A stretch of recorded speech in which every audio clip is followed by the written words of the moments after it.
Oh, it's so wonderful to see you again. Come in and unwind.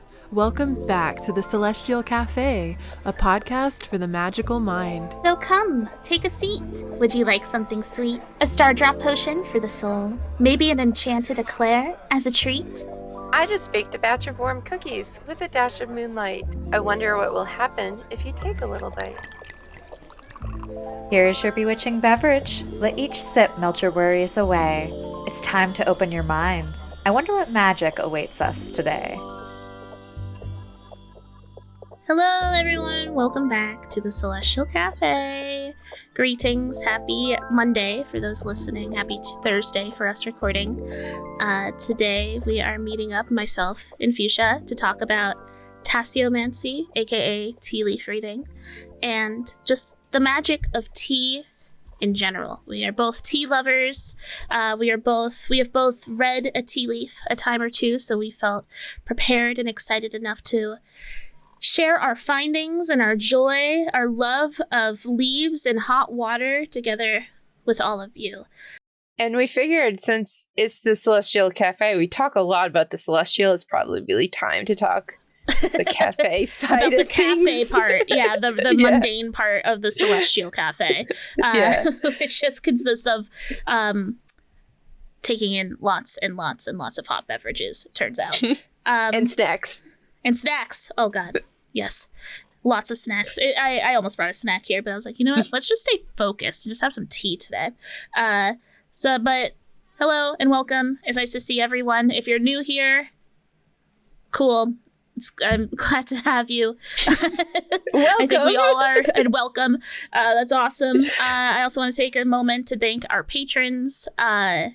You're all real ones and actual homies. I hope that you guys have been enjoying what we've been putting out on the Patreon. Joke's on me. I said I was going to put up a spell on there last week, but also last week Tears of the Kingdom released. So I should have known better that I just wasn't going to do anything other than play Tears of the Kingdom all week. But this upcoming weekend, there should be. I figured I had an idea in mind because the Patreon post that I wanted to put up was a glamour spell. But now we're doing the tea episode, and I actually have a tea glamour spell. So I think I'm just going to throw that on the Patreon this weekend for those who kind of want to mix both worlds. And definitely check out our episode on glamour magic that we just did last week. It was a lot of fun and very informative, and I think a really good starting point for a witchy magical topic that is a very common buzzword, but people don't really know much about. And I actually think that Tasseomancy kind of falls under that umbrella as well, of like, when you think about spells and witches and all this like very stereotypical magical world, we think of like wands and magic balls. And I think another really popular witchy motif is the one of reading tea leaves and like seeing whatever is seen in the tea leaves. I think that's really popular in witchy media. Yeah. And I mean, witchy I tellings. knew about tea leaf reading long before I knew about tarot or any other, pretty much any other form of divination besides like crystal balls, like gazing in crystal balls. That's pretty much, tea leaf reading was probably my first introduction to. Yeah, and I'm not surprised to hear that. I think that's a lot of people's, and and it sounds so crazy, right? I mean, a lot of witchy things do.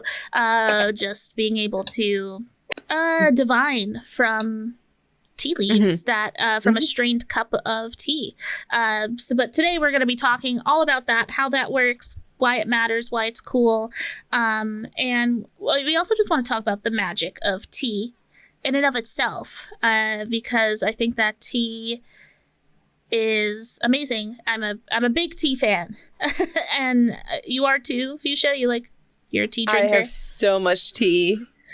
So I cool. actually I have gotten out of the habit of drinking tea the last few years, and it's one of those things I'm like, I need to get back into it. But I think that's going to come with like when I finally move and I have like my like own little reading space again, because I used to love, like I had like nice little comfy reading chair and all my books and everything. Like I had a home library, and I would like go up there with a big mug of tea in the evenings with a cat curled up on my lap, and just like the record player playing some of my favorite music, and I can recreate that here, but it just feels different with a roommate walking around. True. And so that was always my like tea, like part of my tea ritual was like reading and like being cozy and just like in this space that felt very me. And I really like that phrase you just used, like a tea ritual. And I think a lot of people have tea rituals, honestly. Even societally, I mean, we could even look at our friends over the pond, and they literally have tea time.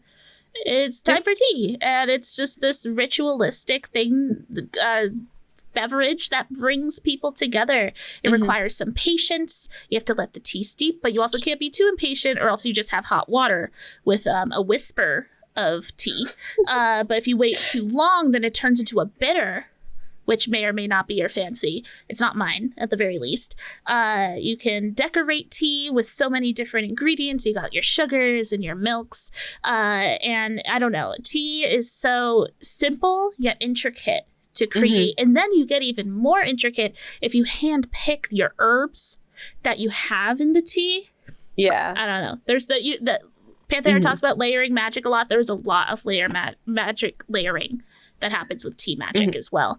Yeah, one of the things I keep wanting to do, and I haven't been successful at it, but every year I try to grow an herb garden specifically for making my own tea. Turns out I'm really bad at growing things from seed indoors. I'm an outdoor gardener with no outdoor space. So I can grow things outdoor, no problem. But now I have no outdoor space. So I'm trying to grow things inside, and I get them to sprout and they look really healthy. And then I transplant them and they die.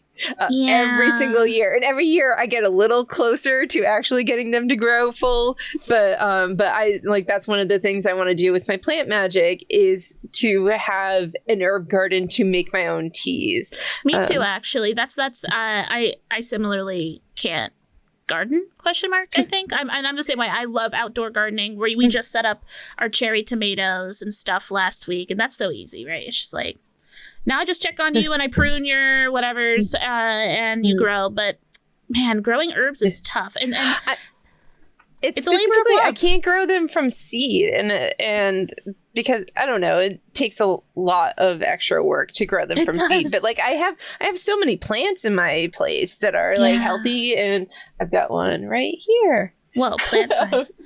but so many plants, but I can't grow them from seed. I'm like, is tough. there a magical component I'm missing here, or is it just lack of knowledge? You and Panthera should do a green episode where she walks you through. Because she apparently has gardening prowess.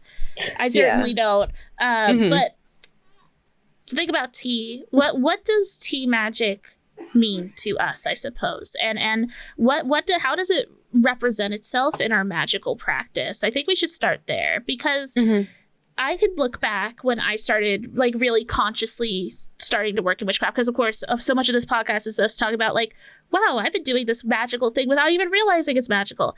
When I first started being very specific in my magic, my first stop, there was 2 places I started: bathtub and bath magic, and tea magic. Those were the first 2 places I started. At that time in my life, I was drinking tea daily, and specifically peach tea. I loved my peach tea. Still do. It's still my favorite tea flavor. And it was the first spell I wrote, was a tea spell. And it was a sleep potion is what I called it. It was just peach tea, honey or agave, and a nice dollop of warm milk and a little bit of vanilla extract. And when I say peach tea, I literally mean like out of the box from Bigelow. Like it, like nothing crazy, right? Like this is just stuff I picked up from the grocery store. And I remember I invited some of my witchy friends over. I think a lot of my friend group kind of came to the same realization at the same time. So we're all like trying on a lot of different like magical hats. So I had my friends over and I was like, you got to try my sleep potion. And I gave it to my friend, and you know, classic story, chronic sleep issues, right? And she slept like a baby. No idea what that's like. and she just passed out. I saw her. She was like all curled up. I was like, oh, you look so cute. And she woke up the next morning. She's like, I literally feel like, and she's like non-derogatory, like hungover. Like my body is so tired and yet rested. I was like, oh, maybe I went too hard with my sleep potion spell. Maybe she's too sleepy, but it got her to sleep. And so for me, tea magic was so validating.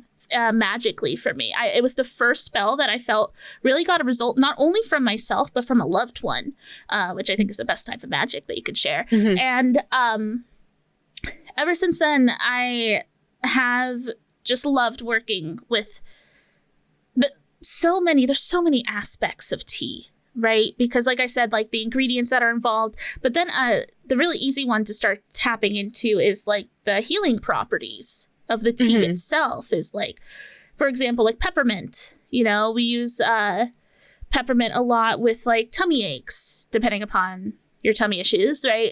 It's very soothing for the body. It's cooling. It's a coolant. It's also a repellent against pests. So sometimes I've definitely drank peppermint tea before going somewhere where I feel like I'm going to be bothered a lot, right? And I kind of want to repel the pests, right? And I mean, tea, come on. When you get sick, what does everyone say? When you get a sore throat, what do? You get some tea, you get some honey. It's a tale as old as time. It's the oldest potion known to man. Right. Have you ever shout out to whoever was like, I'm going to boil these leaves? Literally, what a homie for that. Like, tea is so awesome and delicious. And so do you do tea magic? I do tea magic. I come at it from a different perspective in that okay, so I got really into tea because this is so awful. Not awful, but I got really into horrible tea. Atrocity did Fuchsia do to get into tea? Because when I was a preteen and a teenager, I was a huge Anglophile. And I was really into British stuff. And like Valid, all the bands I listened to were, well, either British or Canadian. Just super Hulock things, right? It was long before Super Hulock. Okay, fair enough. but I like watched a bunch of like I used to love watching Monty Python and like all this other stuff. I mean, like I grew up on 60s music and the British invasion was huge. It was my mom's music, but I grew up listening to my mom's music. I'm not from the 60s, by the way. I like how you're honestly an age shapeshifter in my mind, so that I would have just read with that. but so I started drinking a lot of tea just, to feel like I was, not an American. But I got really into it, and then my great aunt had a whole like fancy bone china teacup collection that she would give me a teacup from it every year for my birthday, and I have a whole collection. It's at my mom's. I don't have it right now. I decided it should stay there where it's safe while I'm like traversing around the country, broke ass bitch. So I don't have it with me, but like I have all these fancy teacups, and I would throw tea parties. That was inspired by Anne of Green Gables, by the way. So I got into tea, and then I got into magic, and I was like, wait, I drink a lot of tea. I came into like the magic side because like I drank a lot of tea for my insomnia. There's a specific tea that helps my insomnia, nothing else. But I got into it because of that. Like lavender tea is really like calming to me. And just like all these other properties of tea. And then I was like, wait, hold up. I'm doing this, and this is magic. And this is magic, but wait. Hold on. Okay, we can do this. Yeah. Very so subtle. that's how I came across it. I didn't deliberately set out to do tea magic, but I was doing tea magic without realizing it, which is a lot of things in my life was so subtle. Doing magic without realizing it because I'm just surrounded by it and not realizing that's what it is. Right. That's true too. And of course, once you start to beckon in the magical part of the tea, it just gets magnified times a billion. Yes. Like very consciously deciding, okay, I kind of want lavender today, but I don't want to have this calm energy. I kind of want a little kick to my day. So I'm going to have a cinnamon tea. Those are kinds of the magical moments that you start to have. And once again, it's very interesting because I think that a lot of magical stuff is normally just based on vibes and intuition checks, and maybe just historically we keep doing this, so we're going to do this even more nowadays. But I think that a really cool part of tea is that there are medicinal properties of tea that we're ingesting, and tea is generally quote unquote good for you, and in so many ways, and soothing in so many ways. Like I said, it's such a common response to, "Ooh, you're feeling under the weather. Why don't you have a nice warm mug of tea and find peace?" Having like an arrangement of like very specific herbs curated for your physical needs, plus the magical qualities of tea, which just those two things together, I think, make such an interesting combination of magic and mundane and sort of pop, big explosion. And I mean, like I said, too, like I feel like witches have been working along the same realm of tea magic forever. Because this, to me, I'm holding on my teacup. My teacup is like my little cauldron, you know? And this is where I create my spells. Yeah, it's making a potion. Yeah, like, it really is. Making tea is the most potion making I do.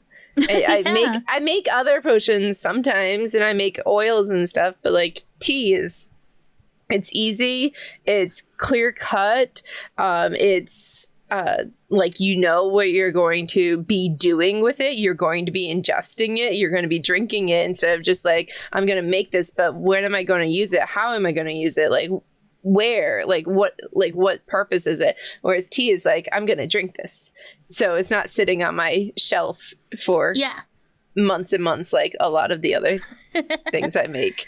And I don't know, like tea just like satisfies all five senses, and I feel like that taste isn't really recognized a lot in witchcraft, other than maybe hearth witches that cook and do a lot of natural. But I think like maybe for someone who's like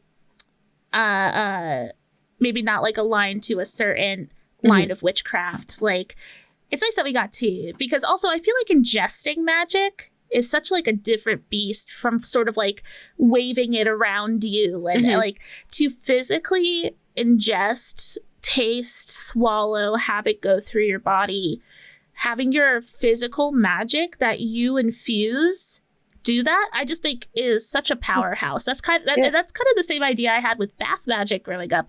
I'm covering my whole body in this. This is head to toe, right? And then you got like all the herbal, like neurological healing that happens with specific tea blends, and like physical healing and calmness or alertness, whatever you need. There's tea for everyone. And that's real quick. If you're listening to this and you're like, God, I hate tea. Why am I listening to this episode? And maybe you're here to find a reason to love tea. Maybe you're like, I'm here to pity you assholes who like tea, and I just want to just like feel bad for myself today. Listen, if you don't like tea, you just haven't found your tea yet. There is tea for everyone, for everything. There's lavender tea, there's rose tea, there's tea that tastes like firewood, there's tea that tastes like marshmallows, there's tea. I love blueberry tea. That's my favorite. Oh, really? That's a good tea. there's like tea you can put sugar in it. There's some tea that you can't put sugar in. There's tea that tastes like milk without even putting milk in it. There's tea that tastes like the dirt. There's tea that tastes like candy canes and vanilla bean. And there's tea that has like more caffeine than coffee. And there's tea that has no caffeine at all. There is a tea for you that's out there. I promise. on the note of caffeine, I have to say one of the things I really like for tea specifically is that when I do need caffeine, I mean, I unapologetically drink soda, but I like the caffeine of tea because it's gentle, and I think that's just overall the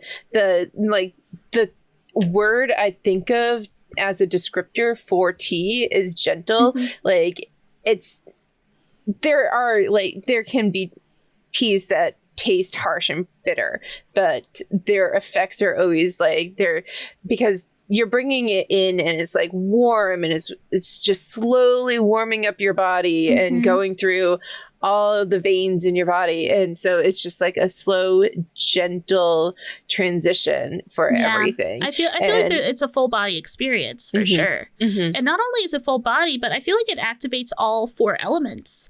You have the earth from the tea itself. You have the fire to warm up the water. You have the water, which is the water. And then you have the air, which is when your tea's too hot, you go and you blow your tea a little bit. I don't know. It's just so grounding. I think it's such a grounding type of magic. And I think that we should put more magical weight upon what tea is capable of. I think that it's just another dimension of something that's already good for you. That can also be good for you esoterically, spiritually, magically, right? And I implore those listening, I think there's some really easy tea magic. There's one that's more widespread than tea magic, but is worth mentioning, and one that I mention a lot, which is stirring the tea clockwise, counterclockwise, right? Clockwise, you're beckoning in new energy. Specifically, that's especially good if you're drinking tea for its very specific attributes that day, where it's like, oh, I'm feeling really under the weather, or really tired. And I really want that extra spark to pick me up in the day. Maybe stirring your cinnamon tea clockwise to really bring in that energy, and with every sip, visualizing sparks going down into your veins and just like new neural networks creating themselves and just like creating a more aware, deep sense of awareness to your day. And then you can do counterclockwise to banish, right? So maybe that's when you're sick, right? And you're drinking tea because you're feeling under the weather, wanting to banish the illness. With every sip of the tea, you would probably do a bit of counterclockwise action there, right? But I think another part of tea magic that is good and that should be used and utilized is, I don't know, it's just, I feel like the magic of the tea and the teacup itself, just holding it, and there's such a gentleness of just holding the teacup and feeling the warmth of the mug in your hands. It requires a lot of presence, I think is the word I'm looking for. And it requires focus, because like I said, if you mess up the tea, it's going to taste like crap. It really does. Like, I don't know. My mom, she puts 20 tea bags in her tea and then keeps it in there all day. And I'm like, why? That's vile. Just keep my tea bags in there. Yeah. Oh my God, you're so powerful. But I can't do it. I can't do it with all tea. Okay. Like fair. they're like specifically like my sleep tea. I cannot do it with that because valerian root gets really bitter. Oh my God. Valerian root's so yucky, but it's very powerful. I don't mind it like when you steep it for the right amount of time, but if you leave it in, like that's a different ball game. But valerian root is a special taste. That's all I gotta say. Like, I gotta say, it's the only thing that helps me sleep when I have insomnia. Yeah. So I had to get used to it, I guess. But yeah. But I don't mind it. But okay. Yeah. But there's also like one of the things. When I was talking to someone about tea magic like last year, and the subject of valerian root came up, he pointed out that a lot of people don't prepare it right, that they don't prepare their tea right. They pour boiling hot water over valerian tea that has valerian root in it, and you're not supposed to. It's supposed to be lukewarm. That's what contributes to the bitter taste. So it's like, just in general, knowing what things are in your tea and knowing how to best bring out their properties. Yeah, it's it's honestly an educational type of magic, like an academic is the word, where you are literally learning how to better prepare your tea so that, I don't think that the magic's any worse if you make it wrong. That's the part of magic, as long as the intention's there, right? But you want your tea drinking to be an enjoyable experience. Something that I read the other day actually is that you're right. I think a lot of people do approach tea wrong, and especially the brewing of tea. And someone described it as the tea bag or your tea or whatever you're drinking out of is the cake and the water is the oven. So after a certain point, you got to take the tea out of the oven, right? Or else it's going to burn. And that's how you get that bitter taste. And every tea works differently. And that's why when you get the tea bags in the boxes, it'll be like 5 minutes. And then the other box will be like 12 minutes of brewing. And it's like, why is it all the same? Well, not all tea is built the same. But I think that's a part of the magic of tea. It requires presence. It requires you to stay alert. Or you're gonna have a yucky time, or you could be someone who just loves all tea, which I do generally, but I don't know. But there is also a magic with bitters, right? All the best medicine is bitter, right? That's the way it works. For the most part, yeah. And I no, sorry, lost my train of thought. Nothing. Okay. Well, there's one thing I want. There's one more thing. Oh, do you got it? Or no? You good? Okay. Hi. So one last thing I want to talk about, I think, before we move on to tea leaf reading, at least for me personally, if you have anything else you'd like to say, definitely chime in. But I also want to give a big shout out to coffee, tea's distant cousin, because there's also a whole world. A lot of the things that we do in tea magic can definitely be crossed over into coffee magic. And once again, I think coffee is a ritual for a lot of people. I can't do anything without my morning coffee. You hear it all the time. Addiction notwithstanding, right? But I think that maybe the different way that I use coffee magic as opposed to tea magic, because teas are very dependent upon the herbs that are used in the teas.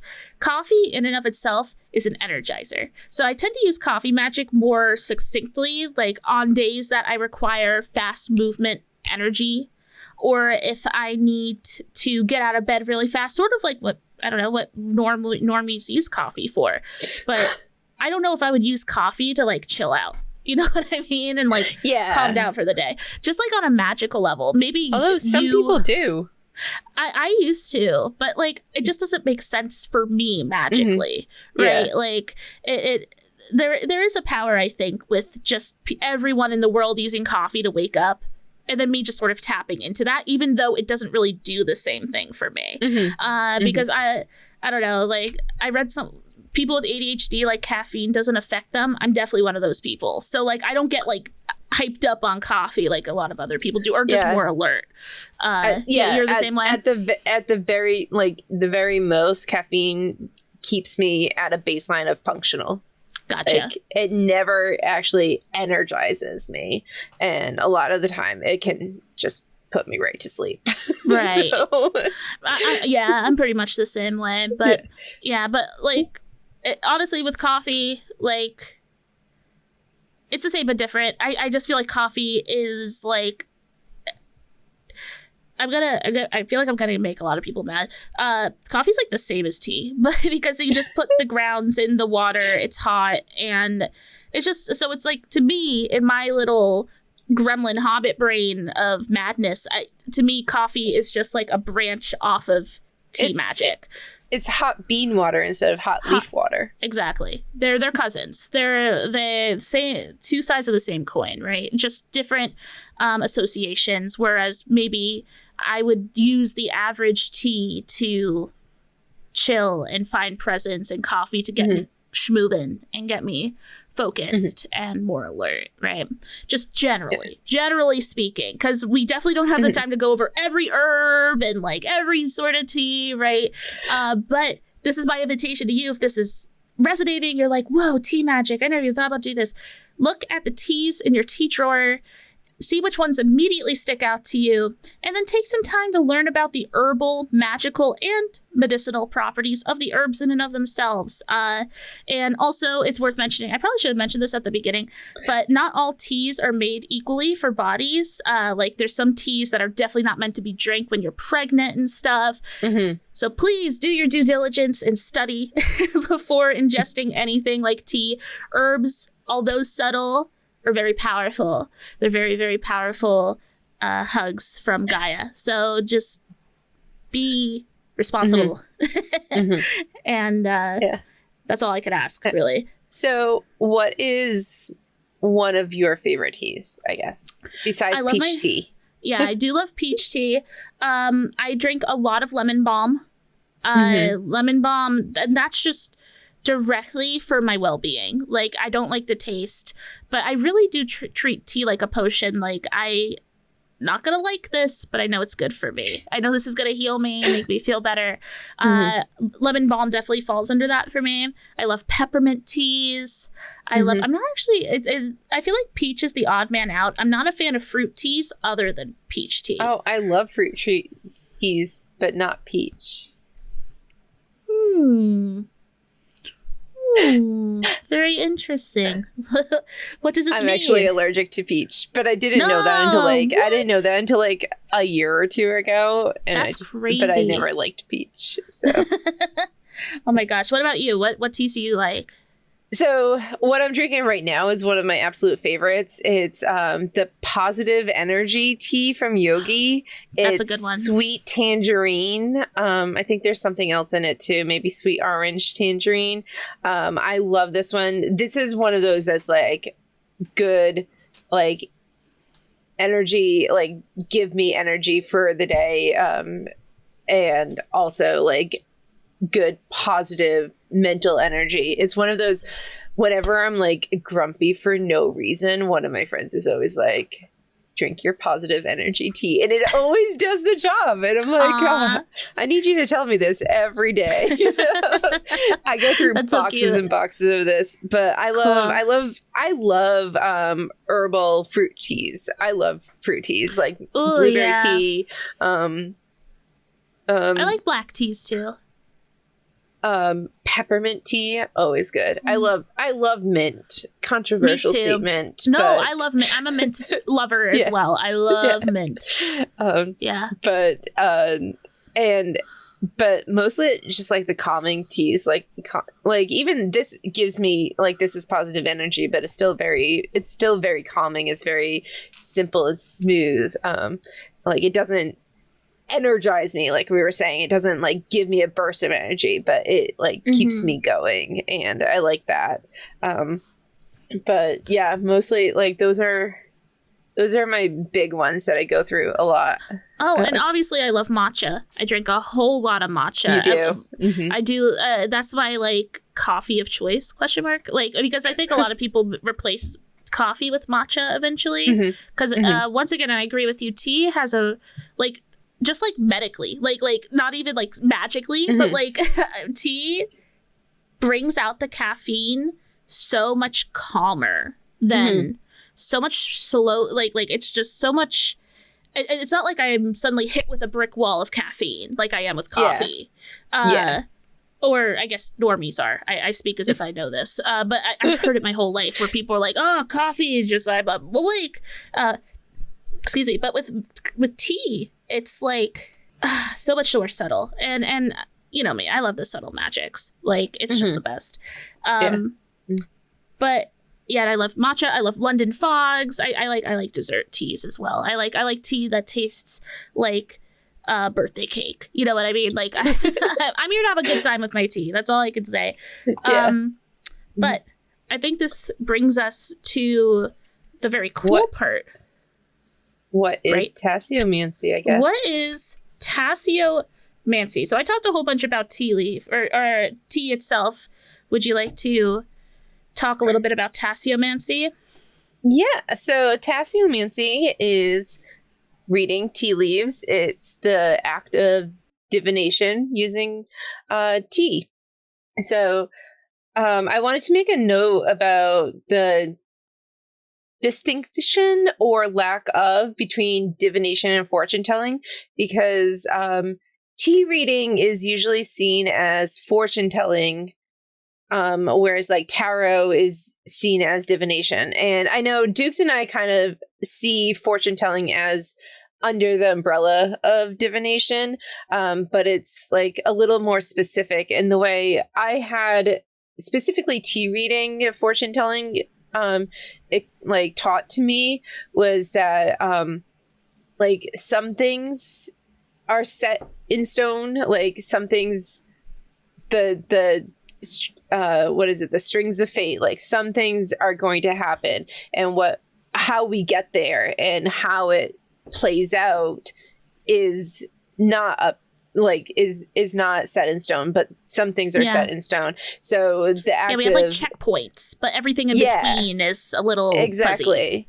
Yeah, like everyone like is born and dies, but the middle part, like, and but so tea reading as a form of fortune telling is kind of seeing the what and when and how of those specific of those specific checkpoints. You can also use it to see more general divination, like you would with tarot, but a lot of people use it for that more specific kind of fortune telling. So that's just like this small distinction that I wanted to point out, because some people might just be familiar with tea reading as fortune telling, and like, what's with fortune telling? You never talk about fortune telling, you talk about divination. So right. No, that's like, important, because because like in theory what happens is, and if you have me on video, I just poured some fresh hot piping boiling water into my teacup, which for those who have video, it's currently steeping my tea. I'm going to let it steep for about 5 minutes. And what happens in theory is that after, and I'll walk through exactly what I do to get to the bottom of the tea and start reading the leaves in and of themselves. But with the tea leaves, symbols appear around the mug, around the cup. And well, we actually talked about like symbolism quite a bit in the dreams episode, which you guys should definitely watch if you want to hear a more in-depth conversation on what symbolism means, I think. And I think that the coolest thing with tea leaf reading is that you get to look at the symbols and you decide what they mean to you. It's sort of the same thing as how I feel that like dream interpretation books are BS, because not everyone's going to have the same experience with the same symbols over and over. I love snakes, but you might be terrified of them. So if I see a snake, I'm going to be like, cool, poggers. And if you see a snake, you're going to cry. So it's all very based, eye of the beholder, your own path, your own destiny, your own fate, right? Yeah. And so, yes, Ida. And it's kind of, I like it because you have to like shift your brain a little to see, like, you're looking at tea and how they clump together. It's very abstract. You have to shift, like, from looking at, like, most of us who read tarot with like very depictive cards. They have like clear pictures on them and like lots of symbols. And with tea leaf reading, it's not so clear. So one person might just see like, just like dreams. Yeah, and like one person might see like a camel, and one person sees like someone dancing because they see it in a different angle or a different light, or just like something clicks in them in that way. But then someone else might just be like, I see a clump of leaves. And True. Which is a part of tea leaf reading, in my experience. Yeah. Sometimes everything just gathers up in one clump, and you're like, congratulations, you are drinking tea. That's your fortune. But it's a nice little like practice. Like not only in tea reading, but also for me in like getting my brain to shift into that like kind of third eye space and getting my brain to be in a different state of consciousness. So that's like another reason I like that. Yeah, it definitely expands the mind. I think this is a really good exercise for people who have trouble visualizing and needs. This is just, I mean, you've got a whole lot of stuff to look at when this is all done. So I'm going to explain a little bit of what I just did and what I'm in the process of doing, since I'm the tea leaf guinea pig today. So, and for those who want to do their own, here's a list of stuff that you need. Okay. So first I have a wide brim teacup or mug, right? But I think that the wide brim is really important. Just so you got like a lot of space to work with, right? And this is like, I don't know, like 22-ounce mug. This one's pretty big, but you could definitely do one with one smaller. In fact, I would recommend it because this is a lot of surface area to start with. You of course need water boiling, and you also need tea, and not in a tea bag. You want loose leaf. You want some nice loose leaf tea. I've never done this, but I guess like in theory, couldn't you just open up the tea bag and... That's literally what I just did. Oh, perfect. All right, cool. Yeah, that's how I did it. We made our own tea bags and drank them and then poured them out afterwards. Nice. Oh, okay. Well, wow, that's a lot. Okay, I'm making a mess over here, just so you know. I'm drinking if you want to drink leaves with your tea, go ahead. Yeah, if you see me making ugly, disgusted faces, it's because I'm getting mouthfuls of leaves, which is a part of the process, and I honor it, but it doesn't get any less gross over the years, honestly. And also, I would recommend getting a saucer. That's actually something I forgot, so I'm going to be getting my desk a little messy, honestly. The first part, though, is really easy. You brew the tea, you put the tea leaves in, and, I also forgot a spoon, so I'm literally using one of my clay tools to stir, just artist things. And this is the part where, just like in a tarot reading, or if you're getting any kind of divination work done, why are you here? Why are you consulting the tea leaves? Why are you consulting Gaia and her knowledge today? You could be here for... because you're confused about something, because you're looking for clarity on something, because you just want a vibe check to see what's going on in your world. This is just another type of hat, right? Of checking in with yourself. And as you sip your tea, you think about your situation that you're in, your problem, or just what you are consulting the tea about. You have it roll around in your head with every sip. You take your time. Usually tea leaf readings are done with like an individual who will read your leaves afterwards. So usually they're talking with you, kind of like digging deep down into, why are you here? Why do you feel like you need the tea to answer this? What magic are you beckoning in today? You know what I mean? And then even asking questions about the problem. And it's supposed to be this really calm, kind-hearted connection that you have with another person. And I've also seen a lot of people do tea leaf readings together, and they switch the cups afterwards and read each other's tea leaves. I think that's a wonderful way to learn. But if you're anything like us, we're very far away from each other, so we're just gonna read our own tea leaves today. And but usually there is a bit of a trading of tea leaves, which I think is so great. Any type of magic that brings us together and create magic together gets me so excited. And yes, do not strain the tea. Don't do it. Because you need the tea leaves. I'm saying that because I've seen it before. People are thinking people aren't present and they strain the tea. No, you need the tea leaves in there. It sounds obvious, but you'd be surprised.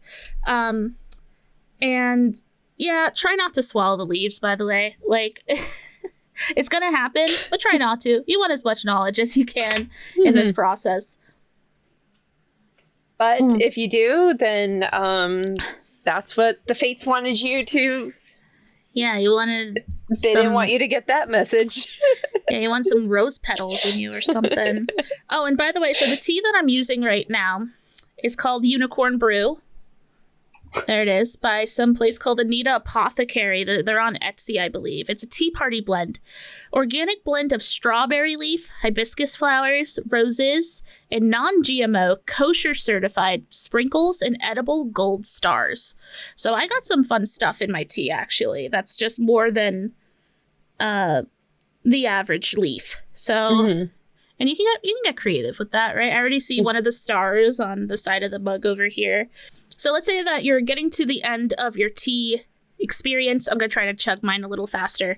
And there's just like a little bit of tea left. I also recommend, like some people do this, some people don't. I recommend it.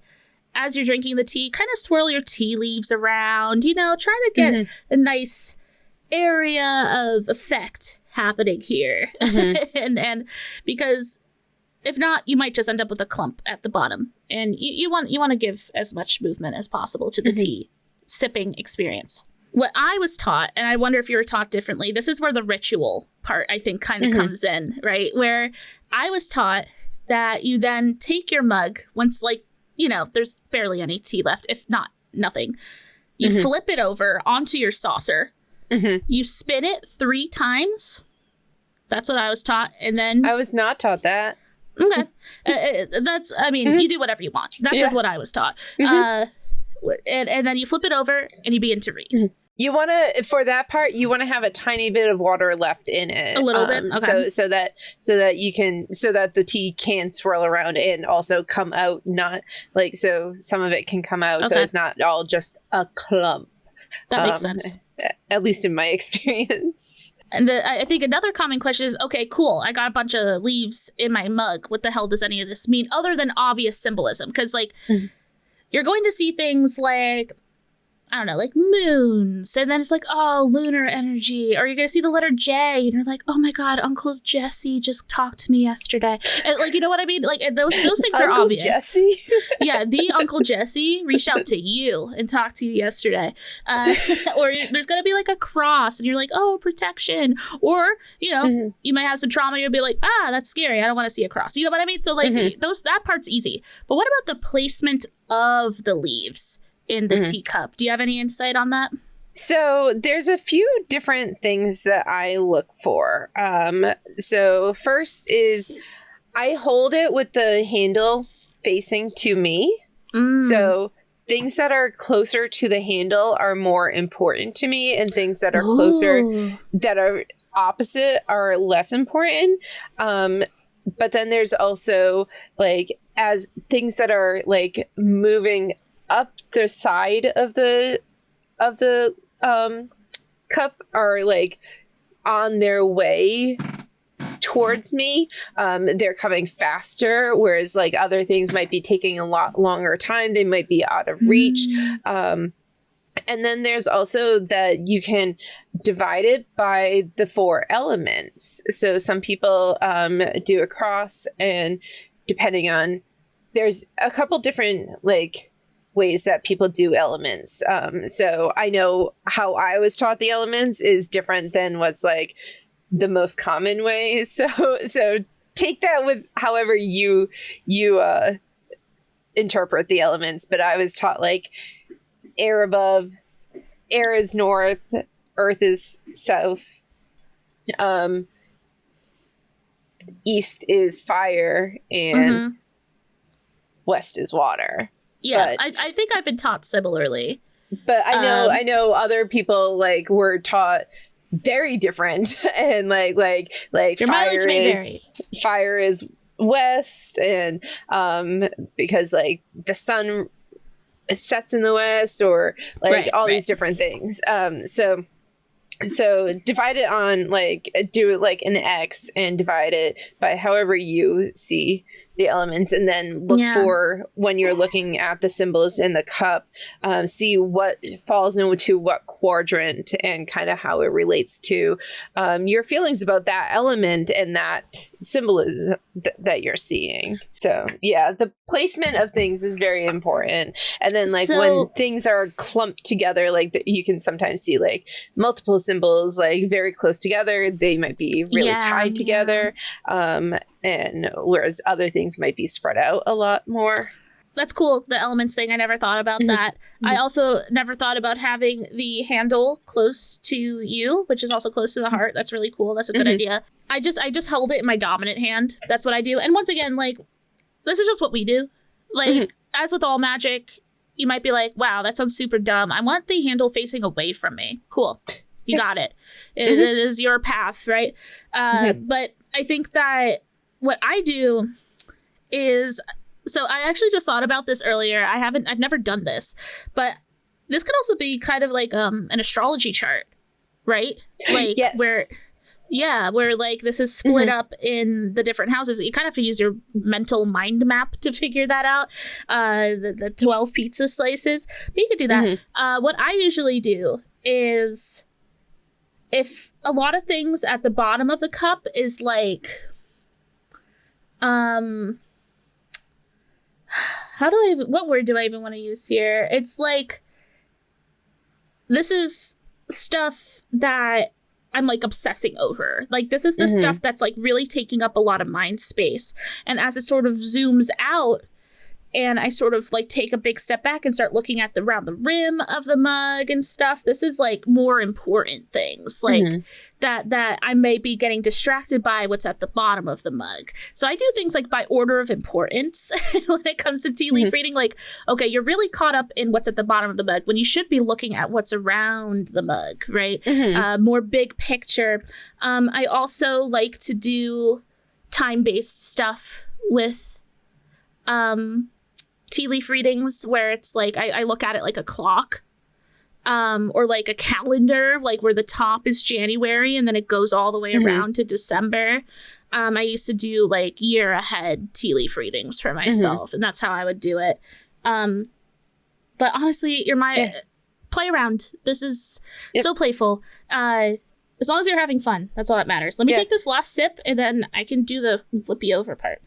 Yeah, and then like you might decide, for this reading, I want to do it with like an astrological kind of like chart with the different houses and maybe like the placement of where things are right now relative to my tea. But next week I'm going to do it instead with Doogsley's method of like the things in the bottom are what I'm obsessing over. Like, you don't have to commit to one school of Tasseomancy. You can just I mean, that's what's great about any of this, is that you can always decide that you want to do something because it suits you right now. God, I love magic for that. The world is your oyster, truly. All right, so my mug is pretty much empty other than a little bit. So are you gonna join me? Yes, I flipped it over already. Okay, so I'm gonna flip mine over. I'm gonna make a mess. I just cleaned my desk. Okay, and then I'm gonna switch. Oh my god. Hazard. Flip. 1, that was 2. And 3. I'm gonna do your method where I keep the handle close to me. See what you get. See if you get any specific thoughts from that. And let me show those who are watching, by the way, podcast listeners, we upload all of our videos to YouTube, and also Spotify just started allowing video podcasts. So definitely check that out. This is what my mug's looking like. And oh wait, sorry, that's a lie. This is facing towards me. So see this? What does this mean? Who's that? This looks like this little thing right here. This looks like a cross or like a lizard or something. We got like lots of stars around kind of looking. I do have a few big blops of tea in here because I had rose petals in it. And yeah, I see like a little cross situation going on for me. And when I see crosses, I think protection. I think about like the hilt of a sword and sort of taking care of myself. And when this is like such a tapping into your subconscious and like not overthinking it, like just sort of letting whatever comes out come out, and just allowing yourself to be whisked away into viewing the nourishment of the tea as also a vehicle for inner clarity, right? Or inner ease, or whatever you sought the tea leaf reading out for. And sometimes I like to when I'm looking at it, like I read it with the handle towards me, but when I'm looking at it, I move it around. I look at it from like not just like turning it around, but I look at it from different angles, because sometimes like I'll get a completely different image of something from one angle than another. I don't know. I always take that as kind of like maybe I need a different perspective on this thing in my life. Right. So it's kind of like when I do tarot, sometimes I flip over the bottom card to be like, what am I not seeing in this situation? Yeah. Can I like double check this? Yeah. Like, like what am I not seeing? And this is like, what do I need a different perspective on? So sometimes I'll see something if I turn it this way versus if I turn it this way. Like play around with it. Like you want to try to keep things not moving as much now that you've flipped it over. But one of the other things I do tend to I take a picture. Like first thing, I take a picture of it from a few different angles, and then just so I can go back to it later, like if I'm in a different frame of mind, just to kind of see like if I'm seeing anything else. But but oh my gosh, Fuchsia. The tea is killing me. Be good to yourself, I have Fuchsia. hiccups. No, I have hiccups and my body's rejecting them. But yeah, like taking a picture is just good for like if things do get moved around with you spinning the cup this way and that. It's good to have that like initial reference point. But then again, like if things get moved around while you're looking at it, that might mean something. So yeah, true. Yeah, I like to think like literally everything has a rhyme or reason when we're in like this liminal space of tea reading or tarot reading or astrology reading. Like I respect whatever the hell happens. You know what I mean? I have to. Yeah. Are you seeing anything in your cup that's not a self-report? Okay, so I see a few things, but mostly I find it really interesting.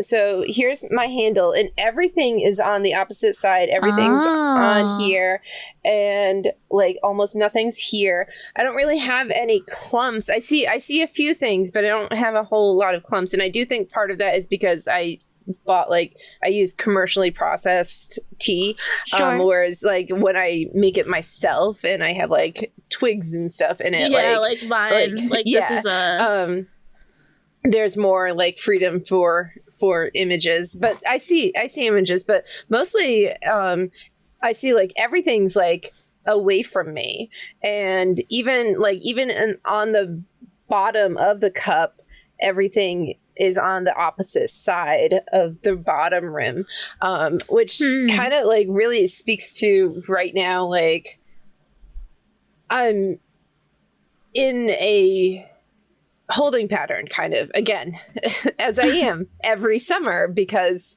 I'm a student. I just finished finals, and I just have to wait until September to like take the last of my classes and stuff. And in the meantime, like I'm trying to like work towards things, but I think they're still very far off in the future. So I kind of I see that. I don't see. It's one of those things I'm gonna have to like. I really like can't do a full interpretation right here because it would not make for good podcast content for you to see me staring at my cup for like 10 minutes. Like, what do I see? Yeah, like going all cross-eyed. But no, that's literally what I'm doing. I'm putting my cup as far away, and I'm like maneuvering my eyes to like see like outlines of images. It's like, did you ever do those I Spy puzzles? Yeah. It's kind of like those. Definitely. I agree with that. And I'm looking at mine, like, and I'm seeing like birds. I mean, like, so, well, my first thought when I looked at it was phoenix, which is like, for me personally, like such a reoccurring symbol in my life are phoenixes. Mine too. Phoenixes. Okay, cool. Like, for a long time, my username was like Phoenix, and everyone thought I lived in Arizona. The natural repercussions of that. But no, I mean, the forest, I'm just thinking about phoenixes all the time. I see like a comet situation. You see that right there?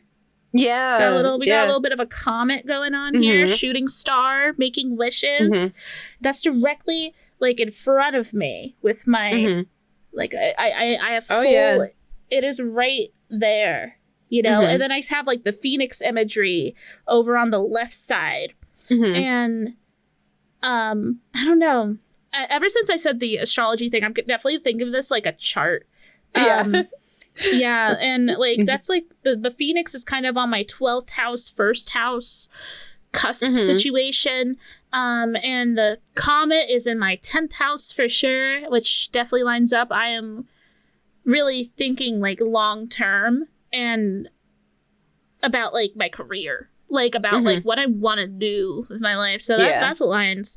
But like even with like the little like stars in the cup, right? Like it I feel like the distribution of like the leaves sort of matters too. So like a lot of this feels very scattered, but very focused and very specific energies. So maybe if you had more of a scattered cup that doesn't have any like severe clumps, maybe the answer have a very to the scattered cup. Right. So and like I don't know what like exactly that. Like but yours was also very centered at the bottom. Yeah. But I also realized like this is kind of like a rainbow arc.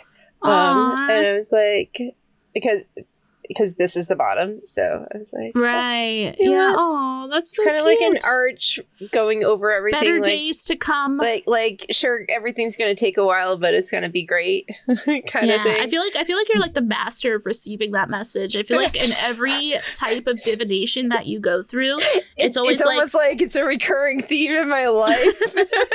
Things suck right now, but you got this. Just keep smiling. Honestly, just Saturnian things.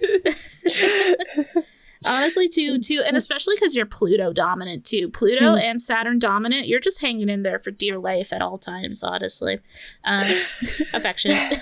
But I see, so it's hard. Like, and I also don't want to like self-report too much on podcast, but like, it's been a while since I've done a tea leaf reading. Not since college, at least for me, which I realized was like 10 years ago now, which kind of makes me want to throw up a little bit. But I invite all of you listening, try to do a tea leaf reading. And if you want to share, please share it with us. I think that this is, and in true tea leaf fashion, we'd love to read each other's tea leaves. Hell, I might just throw this in the Discord, the picture of my mug. Maybe you should too. I was thinking it.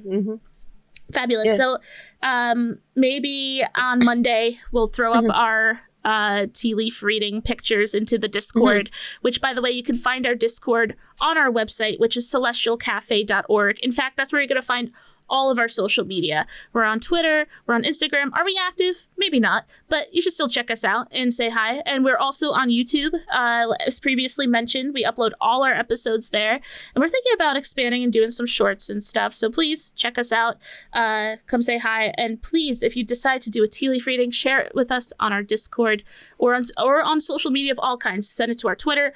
We don't care. We just want to see it because this is such a niche yet ancient form of witchcraft. And I think that to have this in our arsenal allows us to connect better to the earth, since tea is just simply an extension of earth magic and earth energy in and of themselves.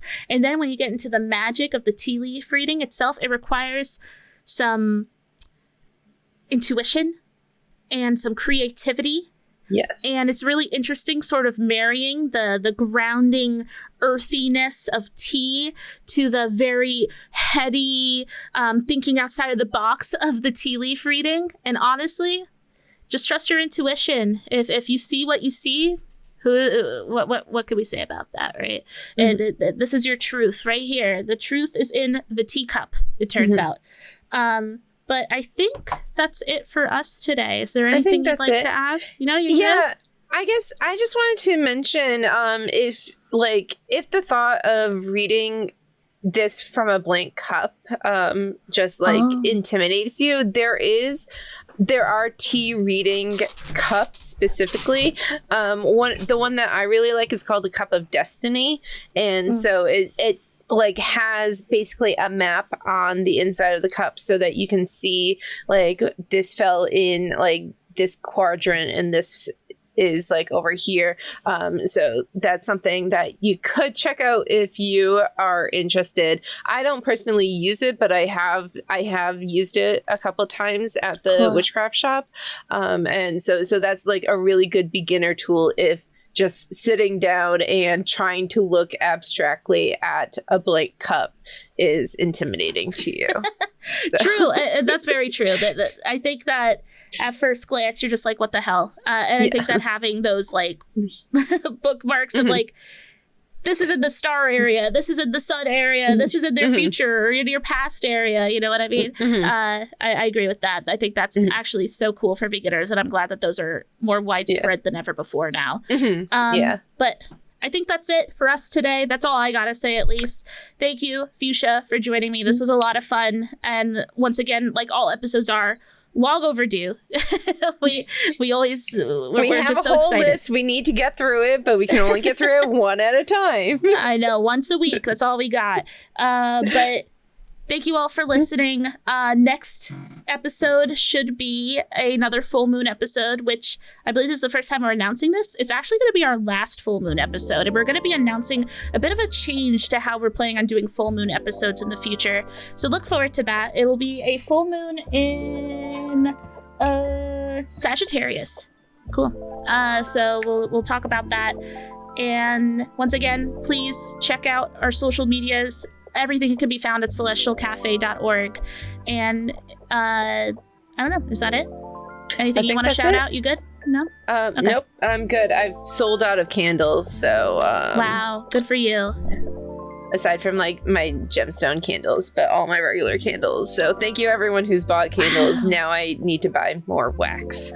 So The cycle continues. Yes. And thank you all who have been supporting me on Phasey. I appreciate you all. I still have my Triforce reading up in honor of Tears of the Kingdom. It's going to be up there for a while. I would love to talk to you about your personal Hyrulean virtues of power, courage, and wisdom, if that's something that applies to you. And I think I'm just going to throw up a sale in honor of Tears of the Kingdom because I freaking love this game so much. So look out for that in the next week or so. But thank you, Fuchsia, once again for joining me. This was a lot of fun. Thank you all for listening. Thank you again to our patrons who are taking an extra step to really support us. We feel it. We hear it. We hear all of you. Thank you. Thank you. Thank you. And I hope to see you again next episode. Take care, everyone. Bye.